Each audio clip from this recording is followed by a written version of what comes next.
આપે સન્માન કર્યું, ગૌરવ કર્યું, પણ મુખ્યમંત્રી ને સન્માન ને આ બધું ચાલ્યા કરતું હોય છે. પણ અહીંયા મને કઈ જુદો અનુભવ થતો.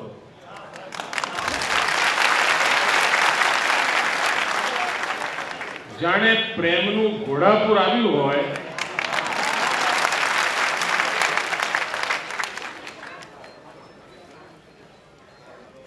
ઘણીવાર એમ લાગે કે કદાચ ઈશ્વરે મને બહુ ભાગ્યશાળી જન્મ આપ્યો છે અને એમાં જેને જીવનભર દુઃખ સહન કર્યા, અપમાન સહન કર્યા, ઉપેક્ષા સહન કરી, એ બધું ભૂલીને પ્રેમ કરવા નીકળે એ ઘટના જ બહુ મોટી છે. એ ઘટના જ બહુ મોટી. અનેક મિત્રો હશે જેમને કદાચ મંચ પર પહોંચવા માટેની મથામણ કરીએ છે, નહીં પહોંચી શક્યા હોય, પરંતુ આપણે ત્યાં તો ક્યાંક પૂજા અર્ચનામાં જઈએ ને અને પહેલો દીવો હળગાવતો હોય ને પછી બીજો એના હાથ અડાડે, ત્રીજો અડાડે, ચોથો અડાડે, 15 ને પુણ્ય પડી જાય.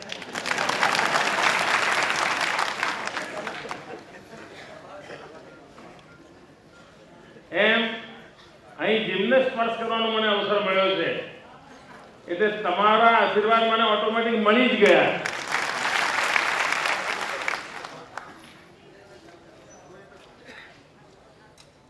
ભાઈઓ બહેનો, આપણે ગુજરાતના વિકાસની મથામણ કરી રહ્યા છીએ અને સામાન્ય માનવીને પણ લાગે છે કે આવું કંઈક થઈ તો રહ્યું છે, કંઈક સારું થવાની મહેનત થઈ રહી છે. પણ ઘણીવાર વિકાસની કલ્પના કેવી રહી છે? વિકાસની કલ્પના એટલે રોડ બની ગયા, શાળા બની ગઈ, હોસ્પિટલ બની ગયું, પુલ બની ગયો, રેલવે સ્ટેશન બની ગયું, બસ સ્ટેશન બની ગયું, એરપોર્ટ બની ગયું. આ પણ વિકાસના આધારસ્તંભ છે જ. પણ આ વિકાસ સંપૂર્ણ નથી. જ્યાં સુધી જન જન એક એક વ્યક્તિ એના જીવનમાં બદલ ના આવે ત્યાં સુધી આ યાત્રા ક્યારે અટકવાની નથી. પ્રત્યેકના વ્યક્તિના જીવન સુધી બદલ લાવો છે. અને કંઈ પણ તમે જુઓ, ખૂબ ટાળ પડે, ખૂબ ટાળ. એ તો કઈ ગાંધીનગરથી મોકલી ના હોય. ખૂબ ટાળ પડે તો તકલીફ કોને થાય? ગરીબને. ઉપરવાળો મોકલે તો મુસીબત આવે. ખૂબ તડકો પડે, તકલીફ કોને થાય? ગરીબ. પૂર આવે, સૌથી પહેલા ઝૂંપડા કોના કાઢે? તમે વિચાર કરો. કુદરતનું પણ કોપ આવે તો મુસીબતમાં કોણ મુકાય? ગરીબ. અને એ વખતે સૌથી પહેલો હાથ પકડવાનો તો કોનો પકડવાનો હોય? ગરીબનો.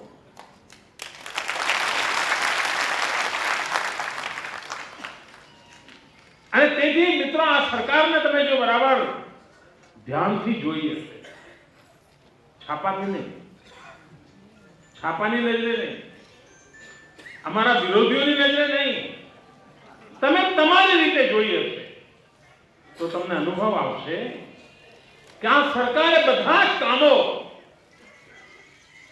આ રાજ્યના સર્વાંગીણ વિકાસ માટે કર્યા છે. વિકાસમાં દરેકની ભાગીદારી હોય અને વિકાસના સૌ લાભાર્થી હોય. સૌનો સાથ સૌનો વિકાસ. ભૂતકાળમાં શું ચાલતું હતું? આને આની સામે લડાવો, આને આની સામે લડાવો, આમ ટુકડા કરો, તેમ ટુકડા કરો, આ જ ચાલતું. આપણે શું કર્યું? બધી શક્તિઓને ભેગી કરો. આપ વિચાર કરો, સદભાવના મિશન હતું. શું હતું? એક રાજ્યનો મુખ્યમંત્રી 36 ઉપવાસ કરે, જિલ્લે જિલ્લે જઈને બેસે અને બધા જ સમાજોને એક માંડવા નીચે લાવે અને ગુજરાતની આવતીકાલ ઘડવા માટેનો સંકલ્પ કરે. આ ઘટના જ મોટી છે. આ ઘટના જ મોટી છે. સામાન્યમાં સામાન્ય માનવીનું જીવન કેવી રીતે બદલાય? આપ વિચાર કરો કે આપણા ગુજરાતમાં પહેલા 100 માંથી 60 બાળકો નિશાળે જતા હતા. હું જયારે આવ્યો ગાંધીનગરની જવાબદારી મેં લીધી ત્યારે 100 માંથી 60 જ બાળકો નિશાળમાં દાખલ થતા હતા. કોઈ પહેલા અઠવાડિયે ઉઠી જાય, કોઈ બીજા અઠવાડિયે ઉઠી જાય, કોઈ મહિને ઉઠી જાય, કોઈ 6 મહિને ઉઠી જાય. પણ 12 મહિના આવતા આવતા 40% બાળકો ઉઠી જતા હતા. એટલે એક તો 100 માંથી 60 આવે અને એમાંથી પાછા 40% ઉઠી જાય. એટલે રહે કેટલા? માંડ 20-25% બાળકો રહી જાય. બાકી 80% શિક્ષણથી વંચિત રહી જાય. તમે મને કહો, આ બાળકો કયા હતા જે વંચિત રહી જતા હતા? કસ્તુરભાઈ લાલભાઈનો છોકરો રહી જતો હતો, મુકેશ અંબાણીનો છોકરો રહી જતો હતો. કોના રહી જતા હતા?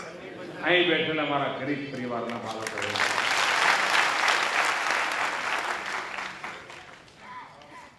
એટલે અમે ચિંતા શરૂ કરી. ધોમ ધકતો તાપ હોય, 44 ડિગ્રી ટેમ્પરેચર હોય, આગ જલતી હોય, આગ. સુખી માણસને કેરીનો રસ ખાઈ પેટ પર હાથ ફેરવીને ઊંઘવાનું મન થતું હોય. ગરમી એવી હોય કે કોઈને સ્વિટ્ઝરલેન્ડ જવાનું મન થાય, કોઈને આબુ જવાનું મન થાય, કોઈ કુલી મનાલી જાય. ત્યારે આ સરકાર ગામડામાં જઈને ધૂળ ભાગતી હતી. રાજ્યનો મુખ્યમંત્રી, મંત્રીમંડળના સભ્યો, અમારા ધારાસભ્યો ગામડે જઈને 13, 14, 15 જૂન ઘેર ઘેર જતા હતા અને વિનંતી કરતા હતા કે આપણું સંતાન ભણાવો, આપની દીકરી ભણાવો. આ કોણ દીકરીઓ હતી? આ કોણ સંતાનો હતા? કોઈ માલે તુજારના નહોતા. જેના ઘરમાં 4 પેઢી થઈ પણ ચોપડી નહોતી આવી, એવા કુટુંબો હતા. અને એમને મેં મુખ્ય ધારામાં લાવવા માટે એક યજ્ઞ કર્યો અને આજે એનું પરિણામ છે 100% બાળકો આજે શાળાએ જતા હતા. પહેલા 100 માંથી 40 ઉડી જતા હતા. એ હવે ઘટતું ઘટતું ઘટતું 2% આવી ગયું છે. 100 માંથી માંડ 2 ઉઠી જાય છે. ભાઈઓ બહેનો 2 ઉઠી જાય છે તોય મને તો ઉજાગરો થાય. આ જૂન મહિનામાં પણ અમે નીકળવાના છીએ. ધોમ ધકતો તાપ હોય તોય નીકળવાના છે. 2% પણ ઉઠવાના જોઈએ. 100% અને હું બાબા સાહેબ આંબેડકરની વાત સાથે 1000% સહમત છું. શિક્ષણ જ આપણને તારશે. સરકારો આવે ને જાય, આ નરેન્દ્ર મોદી જેવા તો સેંકડો આવશે ને જશે, પણ જો આપના કુટુંબમાં શિક્ષણ હશે ને તો ક્યારેય તમને કોઈના આંગણે જવું નહીં પડે. અને એટલા માટે અમારી મથામણ છે કે શિક્ષણ આપના ઘરે પહોંચે, શિક્ષણ આપના કુટુંબમાં પહોંચે, આપનું કુટુંબ શિક્ષિત થાય. અને મને તો આ શિક્ષણનું ગાણ પણ લાગી જેમ કહું તો ચાલે. અહીંયા આટલા બધા લોકો મળવા આવ્યા ને, પણ જે નાના ટાબરિયા હતા એની જો વાત કરતો, જેટલી દીકરીઓ એની જોડે ખાસ વાત કરી, પૂછ્યું. શું પૂછ્યું? શું ભણે છે, શું બનવું છે? કે મને લાગે છે કે આ બાળકો જો ભણી ગણીને આગળ જશે ને સાહેબ, આપણી જિંદગી કેવી બદલાઈ જશે, કેવા ઉત્તમ દિવસો આવશે એની મથામણ છે.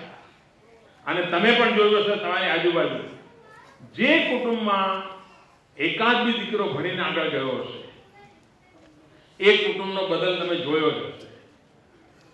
5માં પૂજા તો થઈ ગયો છે અને કુટુંબ ગૌરવથી જોવાતું થઈ ગયું હશે. તરત જ જીવન બદલાવ આવતો હોય છે. અને સમાજના છેવાડાના માનવી, ઈશ્વરે મને જેટલી શક્તિ આપી છે ને ભાઈ, એટલી તમને પણ આપી છે. એને કોઈ અન્યાય નથી કર્યો. અન્યાય આપણી વ્યવસ્થાઓએ કર્યો છે. એને કોઈ અન્યાય, એ વ્યવસ્થાઓને સુધારવાની જવાબદારી કમનસીબે જેટલી વહેલી નિભાવી જોઈતી હતી એમાં ચૂક રહી ગઈ, ઉણપ રહી ગઈ. એ જૂનો ખાડો ભરવાનું મેં નક્કી કર્યું છે. 50 વર્ષનો જે ખાડો પડ્યો છે એ મારે ભરવો છે. નહીં તો કોઈ સરકાર આવી હિંમત કરે કે એના દલિત સમાજ માટેનું જે બજેટ હોય એમાંથી 25% બજેટ સીધું અતિ પછાત જાતિ માટે વાપરવાનો નિર્ણય કરે? કોઈ હિંમત કરે ન કરે? મેં કરી છે. કામ મને ખબર છે કે કોઈ સ્વસ્થ શરીર ક્યારે કહેવાય ભાઈ? આ સમાજ સ્વસ્થ છે એ ક્યારે કહેવાય? આપણું ગુજરાત આખું સ્વસ્થ છે એ ક્યારે કહેવાય? આપણા શરીરમાં હાથ પગ બધું હોય, આંખ હોય, કાન હોય, નાક હોય, બધું હોય. પણ માનો કે એક હાથ ના ચાલતો હોય, બાકી બધું અપ ટુ ડેટ હોય. આમ બીજા હાથે લાખો મારા 32 પડી જાય એવી તાકાત હોય. છતાંય આપણે કહીએ શું? એક હાથ ના હોય તેના પંગ જ કહીએ ને ભાઈ.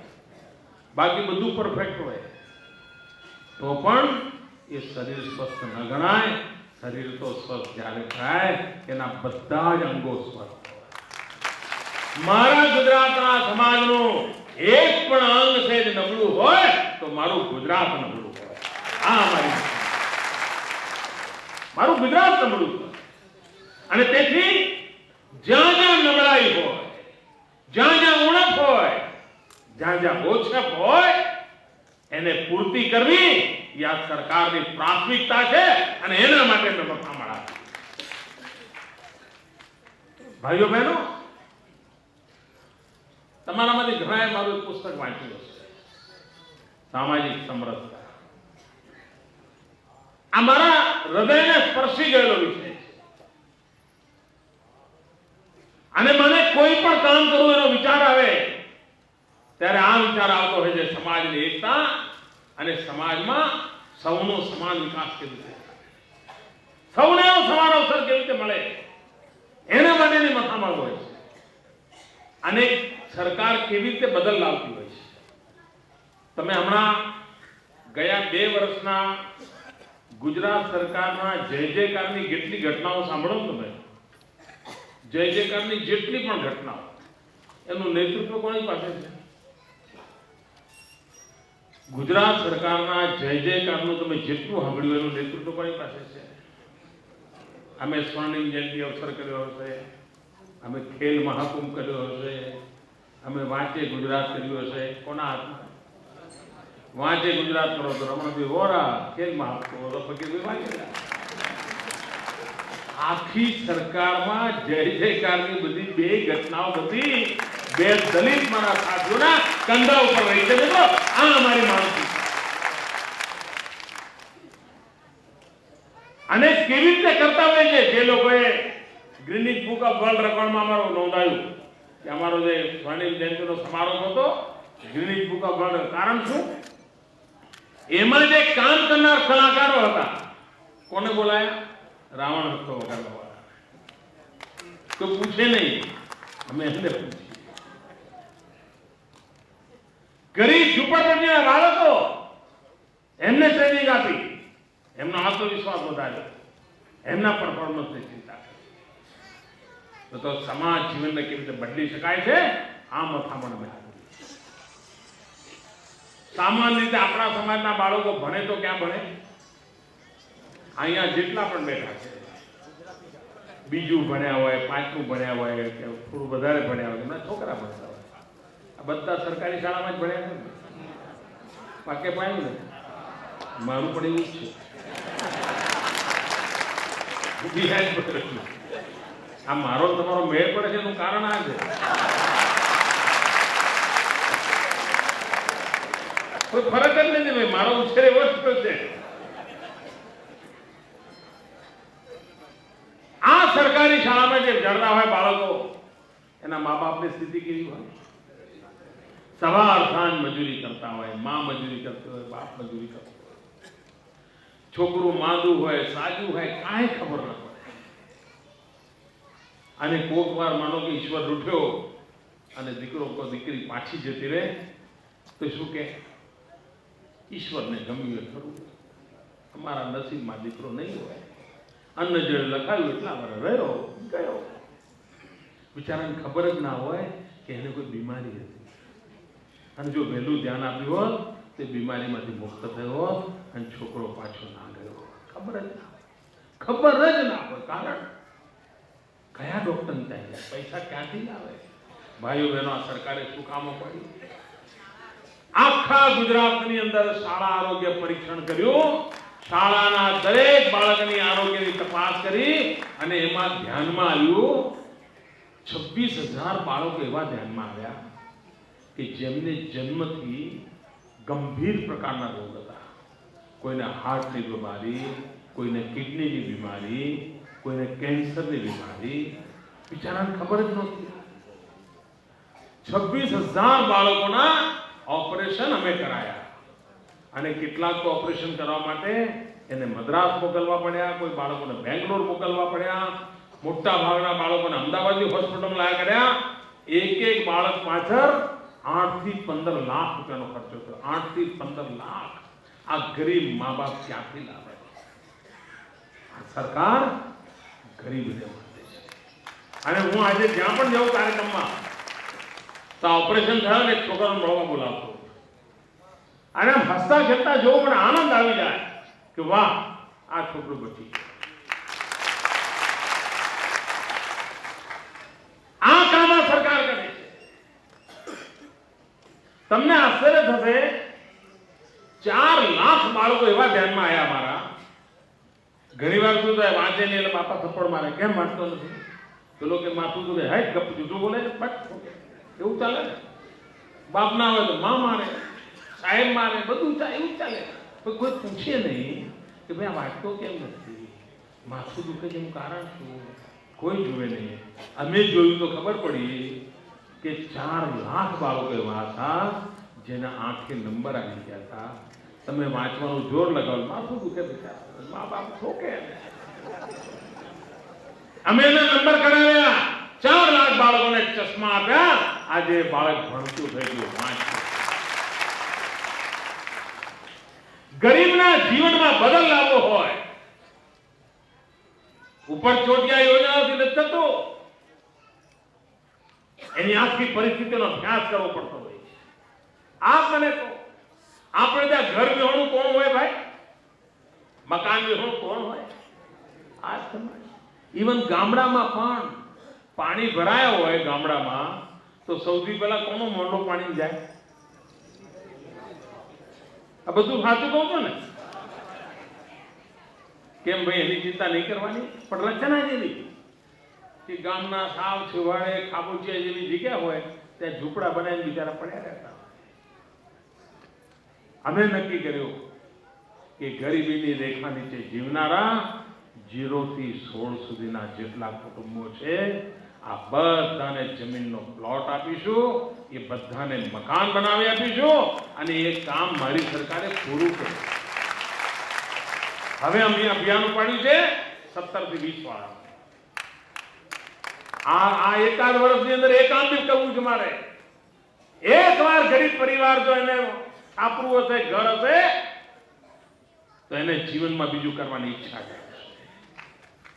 એને ઘર હોય તો પછી એમ થાય ગુવાળો ત્યારે ખુરશી લાગીએ, ઘર હોય તો એમ થાય ચલો પડદો કરીએ, ઘર હોય તો એમ થાય મહેમાન આવે ચલો ક્ષેત્રંજી લઈ જઈએ. અને જેવું આ વિચાર આવે ને બચત કાઢવાનું ચાલુ કરે, ના યાર કંઈક બચાવો, મહેમાન આવે સારું લાગે. એમ કરતા કરતા જીવન બદલની શરૂઆત. મકાન માત્ર મકાન નથી હોતો, મકાન જિંદગીની ઇમારત ઘડતું હોય છે અને એ કામ મકાન છે. અમે એવી નાની નાની ચીજોને હાથ લગાવ્યો છે કે જેના કારણે ગરીબના આખા જીવનને બદલી શકાય. ગરીબનું બાળક શાળામાં તમે બધું મફત ભણાવીએ, ચોપડીઓ આપીએ અને યુનિફોર્મ આપીએ અને બપોરે જમવાનું બી આપીએ અને આંગણવાડીમાં નાસ્તો એ બધું કરીએ. પછી એને એમ થાય કે હવે તો ભણ્યા, આગળ ભણવું હોય તો શું? ભાઈઓ બહેનો, આગળ ભણવા માટે આ સરકાર એવી છે કે જેમાં સેંકડોની સંખ્યામાં મારા દલિત સમાજના દીકરા દીકરીઓ આજે વિદેશમાં ભણે છે અને સરકાર એને મદદ કરે. પાયલોટ બને, મેડિકલ ડોક્ટર બને, એને દવાખાનું કરવું હોય તો પૈસા સરકાર આપે. વકીલ બને, વકીલાત શરૂ કરવી હોય તો 2 વર્ષ સુધી પૈસા સરકાર આપે. મારે એને ઉભા કરવા છે, બીજાની બરાબરીમાં લાવવા છે. આ કામ સરકાર આવી તો કેટલી ઝીણી ઝીણી ઝીણી ઝીણી ચીજો તમે જુઓ, 700 પ્રકારની કામો છે આવા. ખાલી હું એના 700 નું વર્ણન કરું ને તો 7 દાડા પુરાણ ચાલે, આખી કથા મારે કરવી પડે. આટલા બધા કામો હાથમાં લીધા છે અને એનું કારણ એ છે કે સમાજની શક્તિ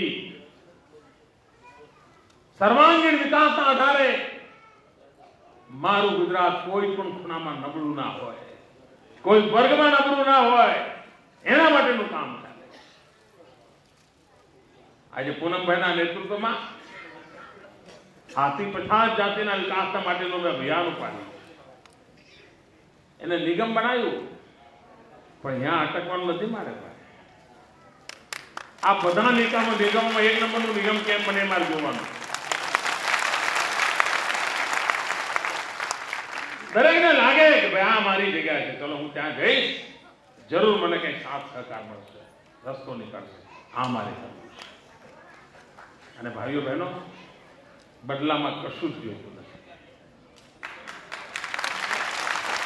આ એટલા માટે કરવું છે કે મારું ગુજરાત નબળું ન રહી જાય. મારે એટલા માટે કરવું છે કે મારા ગુજરાતનો કોઈ એક વ્યક્તિ પણ વિકાસથી વંચિત ન રહી જાય. અને મને ઉતાવળ શું છે? કારણ 50 વર્ષ સુધી લોકો રાહ જોઈ છે, હવે લોકો રાહ જોવા તૈયાર છે. 50 વર્ષ સુધી રાહ જોઈ છે અને તેથી અમે પૂર ઝડપે આગળ વધી રહ્યા છીએ. પૂર ઝડપે આગળ વધી રહ્યા છીએ. ભાઈઓ બહેનો, આવો આ વિકાસની યાત્રામાં ભાગીદાર. પણ એક કડવી વાત પણ કહેવાનું મને મન થાય છે, અને કહેવાનું મન એટલા માટે થાય છે કે તમે મને આજે પ્રેમનું ઘોડાપુર અહીં આવ્યું છે. આટલો પ્રેમ હોય એટલે હું તમારો પોતાનો છે નક્કી થઈ ગયો. અને જો તમારો પોતાનો હોવ અને તમને એક સાચી વાત કહ્યા વિના જવું નહીં તો પછી મને કંખ્યા કરે તો કહું, ખોટું નહીં લાગે? વિશ્વાસ આપો ભાઈ. આખો મારી એક વિનંતી, 2 ચીજોથી આપણે બચીએ. આપણા યુવાનોને બચાવીએ, આપણા કુટુંબોને બચાવીએ. એક, નાના મોટા રિવાજો. આજે પણ કુરિવાજોના કારણે આપણો સામાન્ય ઘરનો પરિવાર હોય, માળ બેઠું થતું હોય અને કુરિવાજના કારણે દેવાના ડુંગરમાં પડી જાય, દેવાના ડુંગરમાં સપડાઈ જાય. સમાજ તરીકે નક્કી કરીએ. હું તમારા સમૂહ લગ્નના લગભગ બધા કાર્યક્રમમાં આવ્યો છું અને મને એટલો આનંદ થાય છે. પણ ઘણી વાર શું થાય કે સમૂહ લગ્ન તો કરીએ પણ પાછા ઘેર જઈને ફરી જમણવાર કરીએ. કેમ? તો કોઈ કાંઈ કે ના લ્યો, આપણે તો એક તો ખવડાવવું પડે, નાતને ખવડાવવું પડે. હશે સમૂહ લગ્ન કરે પણ ભાઈ નાતને ખવડાવ કે આપણા બાપનું સારું લાગે. એટલે ભાઈ સારું લાગે, બુરું લાગે, પેલો દેવાના ડુંગરમાં પડી જાય. અને આવા તો મળી જ જાય. આવા તો દરેકનો તમને અનુભવ આવ્યો છે. કેટલાક એવાય મળે, એમ તમે સમૂહ લગ્ન એમ આપણાથી જવાય કેમ ભાઈ? અને આપણો સમાજ હોય, આપણા જ લોકો હોય અને આપણા કામ કરીએ કેમ નહીં? ભાઈઓ બહેનો, મને લાગે છે આજે મેં છાપામાં વાંચ્યું, મને આનંદ થયો. અમારો એક આઈએસ ઓફિસર ડેપ્યુટી કલેક્ટર છે, હતા ને, ભવિષ્યમાં કલેક્ટર બનવાનો, એને સમૂહ લગ્ન કર્યા. આમાંથી સમાજને પ્રેરણા મળતી હોય છે, આમાંથી પ્રેરણા મળતી હોય છે, અને આમાંથી બદલ આવતો હોય છે. ખાલી સમૂહ લગ્ન નહીં, બાકી બધા કુરિવાજો, આ કુરિવાજોનો ભાર પણ મારા ગરીબ પરિવારો પર પડે છે. તેથી મારી આપને વિનંતી છે કે આપણે કુરિવાજોથી હિંમતપૂર્વક ઉભા રહીએ. ના, નથી કરવું મારા વૃત્ત નથી. હું છોકરાઓને ભણાવીશ પણ આ નહીં કરું. કરશો? ઢીલા પડી ગયા, એટલી વારમાં માંદા પડી ગયા. આવું ચાલે ભાઈ. હમણાં તો મને વચ્ચે ના પીધું. કરશો? હા, હવે લાગ્યું. બીજી એક બાબત, ભાઈઓ બહેનો, અનેક કુટુંબો બરબાદ થયા જેનું કારણ વ્યસન છે.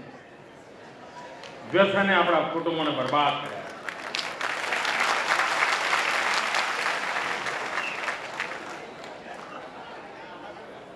તમે જુઓ, ઇવન તમે કેન્સરના દર્દીઓ જોતા હશો ને, ઘેર છોકરાને બદામ ના ખવડાવે, પણ બદામથી મોંઘો ગુટકો ખાય.